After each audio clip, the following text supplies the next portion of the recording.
Hi all, Fox here, and today I'm just showing you a brief video on the basics of Path of Exile. If you played it before, you don't need to watch this, you'll know what it's all about. But for those of you that might be thinking about trying this, then perhaps this is for you.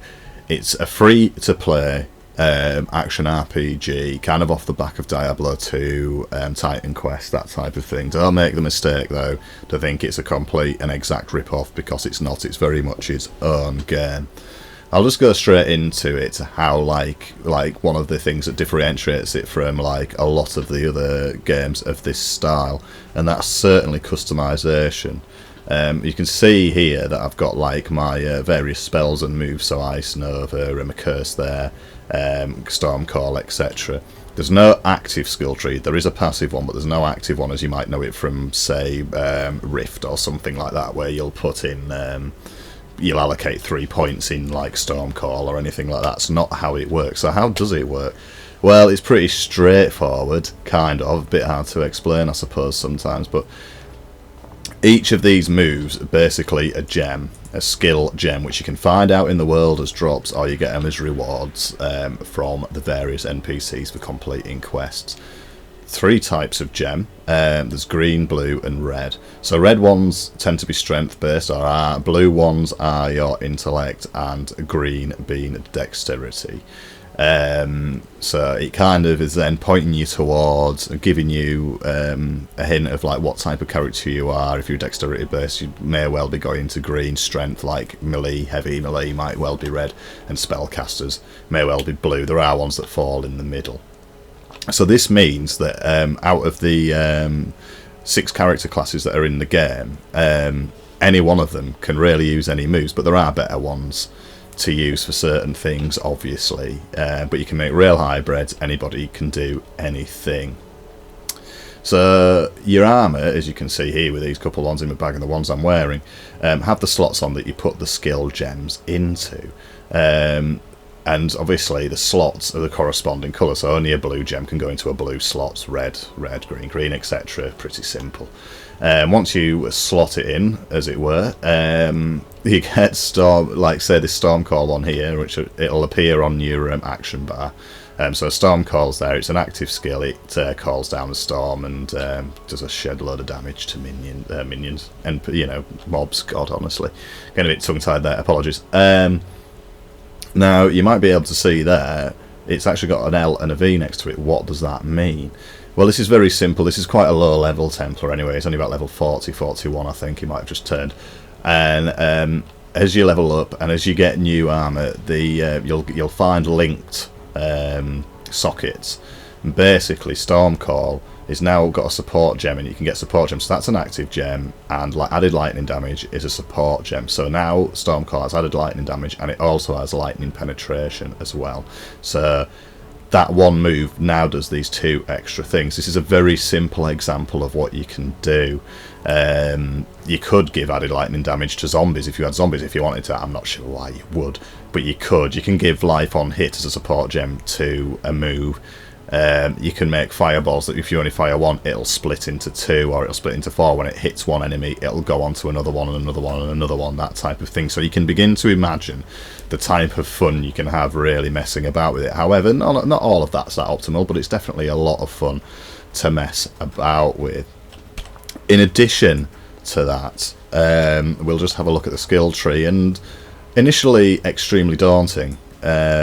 But bear with me, it's maybe not as scary as it first looks. So out of all the character classes, all the character classes are on this skill tree as you see it now. But they all start in a different place. So the Witch, for example, will start up near like the intellect-based summoner casting one. So if you're wanting to make that kind of class, especially if you're first starting out, perhaps that would be the best place to start with a Witch, because you've got a build in your mind. I wanted to make kind of a battle mage type Stormcall build, so I decided to go Templar because I wanted a lot of life. I wanted the elemental damage, and I was thinking about perhaps going up, and I won't get too carried away, but I was thinking about going up to some of the keystones, which I could maybe explain a bit better in a little bit. So this looks absolutely, every time you level up, it looks absolutely hideous, doesn't it? It's really scary. Every time you level up, you'll get a point to put in this. You see I've got one unallocated here. And you'll decide where to go. And a lot of them will be like plus health and stuff like that, or elemental resistance. But then you'll have plus elemental damage. And then you'll hit these like smaller keystone ones that'll give you like a little bit more. And then you'll have these big keystone ones which will drastically change your gameplay. So life regeneration applies to energy shield instead of life, that type of thing. Or if you were going fire, this avatar of fire build, this avatar of fire might be for you. This is semi-permanent. Well, semi-permanent, I mean you can get refund points to take some of these out from doing either quests, but they're limited, or by finding orbs of regret, which are one of the crafting currencies which will allow you to take one out. So you can kind of be careful what you're doing with this and what you're speccing into, because it is possible to totally screw up a build. It's quite hard to do, but there are a couple of keystones. If you were to take them both, you'd end up with like no life and no energy shield, like, well, 1 life and no energy shield, and you'd be completely ballsed, that type of thing. It's just worth playing about with it and having a look and doing a bit of research. So what type of character, what type of class would you like to be? You want to be a necromancer, you can be. You want to be a battle mage that calls down lightning from the heavens, you can be. You want to be like a dual-wielding maniac who shoots all over the screen and teleports, you can be. It's all there to be had. It's just up to you how you go about it, so maybe do a bit of research before you go into that. Another facet of the game is the flasks, which is quite a big facet of it. Not like your normal mana potions and stuff like that you find in games like this. These refill over time as you kill monsters, basically. And they also instantly refill when you go back to Town Hub, like I'm here now. But also, these will have various stats on it. You can see this one is 100% increased recovery when you're low on life. So it'll just, you're low on life, it's a real emergency one, it's great. It'll just like pop you back up to full life, and it's not a great one for this class. It's not. I could try and re-roll that stat, but I'd probably lose 100% as well. Grants 44% of life recovery to minions. Well, I don't have any minions on this guy, so it's just kind of just, I'll probably find something better or re-roll that. Same with the mana ones. You can get elemental resistances. This is a good one here. It gives me immunity to curses during the flask effect, and it removes curses on you, so that's quite good if you're going against necromancers and stuff like that tend to drop nasty little curses on you, make you immune to that. So that's briefly how they work, and you can get better and better ones of those as you level up.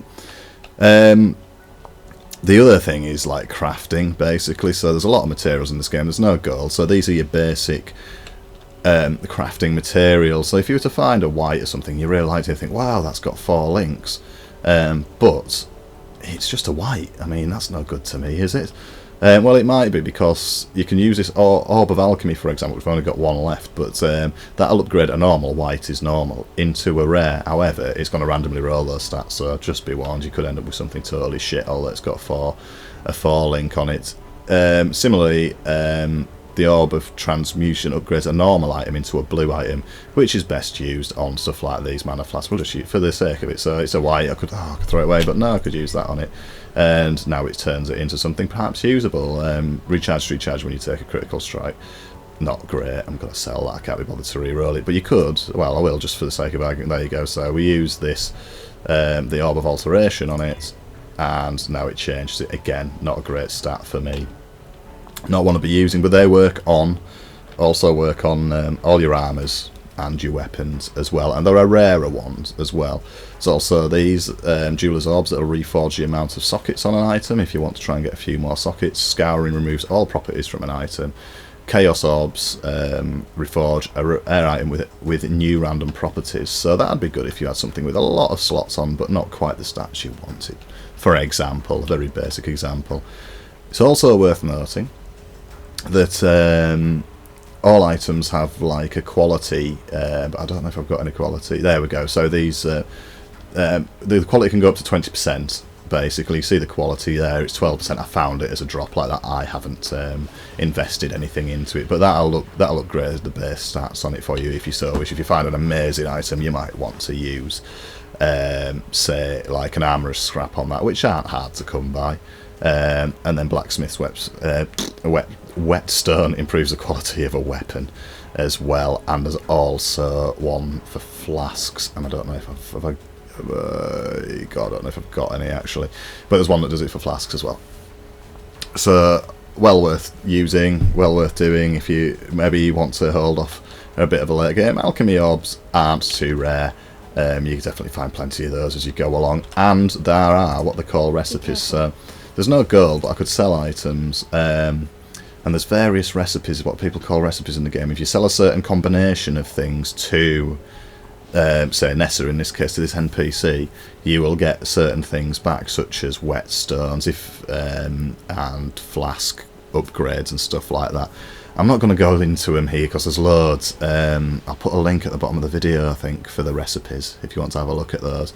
Well worth doing. So, and again, a lot of the items you might pick up, you think I'll never use them, but they could be good for a recipe and could get me some crafting materials.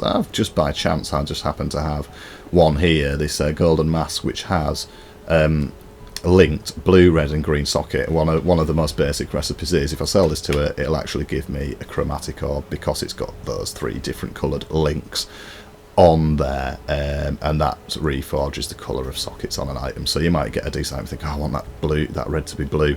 It's random and it might not happen, it might turn it green, or it might turn them both red and really piss you off. But you know, it's worth a go, and they're not that rare either. You can buy them pretty easy. So that's the crafting. Pretty basic. The game also has like regular league races, so like a 1 hour descent where you get 1 life. It's like hardcore and you just keep going down and down into dungeons by yourself, and it's how far you get. You get points for doing that as well. If you get so far, you can get some quite nice items out of that. Just quickly show you some combat on this. Like I say, this is low level basic stuff. I'm only on the 2nd difficulty, and he's literally just turned 41.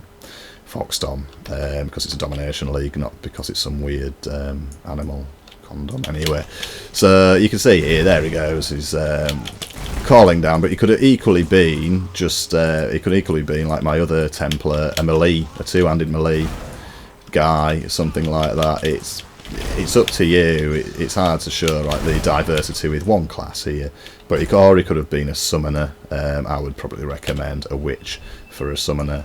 So you know, you could do that, but you can see how powerful this lightning is, and it just pops them down there. We've got a curse as well, so you see we put that conductivity on it. It gives they're all vulnerable to lightning now, and then we call that look and just absolutely smash them to bits. He also can call this AOE freeze here. There we go, freeze them and then smash them down. Pop your little mana there.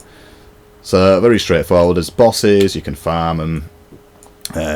They are quite hard, some of them, I'll tell you that. Defensive stats are pretty important in this game, resistances and what have you, because it really does. Like if you've got a low resistance in a certain area, say cold resistance is low, and you meet like a boss that does a lot of cold damage like Merveil, she can do a shitload of damage to you. It really makes a huge difference. He's also got this teleport thing here, which I don't tend to use too much because it can cause desync, which is a bit of an issue in the game. If you want to know what desync is and what it's all about, I suggest you just Google it. I'm not going to go into it here, but it does happen. Basically, an issue with the client side and the server side, wondering where things are. It's a lot more complex than that. So this game it's available on Steam. It's available from the Grinding Gears game Path of Exile website, which I'll link below as well. Like I say, totally free to play, and it's what they call ethical microtransactions. So all of the here we are, you can see it. All of the purchases are purely cosmetic, apart from like say the guild stuff and the stash tab stuff. You can get like various new account features, stash tab, premium stash tab, extra character slots. You can see them all there, but no pay to win in the game. You can't buy items, you can't buy a new sword, you can't buy experience boosts.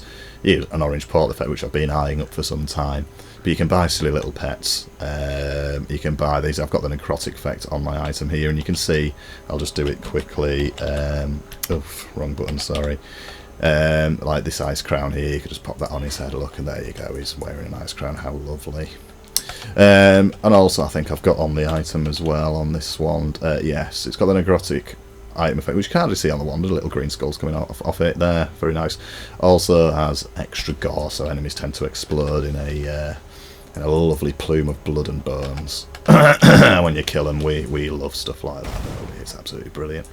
So that's how GGG have been making the money, and they said they're never going to go like a kind of pay-to-win thing. And the day they do, there'd be a massive uproar, I think. And it's doing quite well for itself as a game. I think I read an article the other day where over 4 million accounts registered and 250,000 people logging on every day. One thing I did negate to mention, actually, was, before I go, is the grouping. I have no idea who you people are. So you can either, there's notice boards in town, you can either go and look at them, or you can just go into your social panel. I'll have a look at public parties here, and you can see some players killing Mavale, some after Brutus, and they're giving the level there. You can just click on that and join them, in you go. Let's runs go. So it's a bit quiet at the moment. It gets a bit busier later on at night. Yeah, you can go in, enemies get harder as this type of game does, but loot gets better. So you can play with up to 5 other players in a game, which is quite nice, really, and absolutely smash stuff to bits. So that's good if you fancy playing with your friends, or just playing with a load of randoms and see how that goes. So that's it, really, in a nutshell. Like I say, totally free, so there's no reason why you shouldn't try it out. And you don't have to buy any of those microtransactions. It doesn't change the game in any way whatsoever. If you're going to buy anything, though, it'd probably be stash tabs, because you do get a generous amount. I think you get 3 to start with or whatever, and they are large, but you do get, if you're going to do multiple characters, you do end up with a lot of stuff. I was going to say a lot of crap, but a lot of it's useful. And it's shared, so you can just give it to another character if you find something that maybe not so good for you, but good for another, like I say, another character that you might want to play, or another build even. It could even be the same type of character. So that about does it for me and Path of Exile. I hope you've enjoyed the video. If you do, hit subscribe, why not? Take it easy and be a fox. I'll catch you later.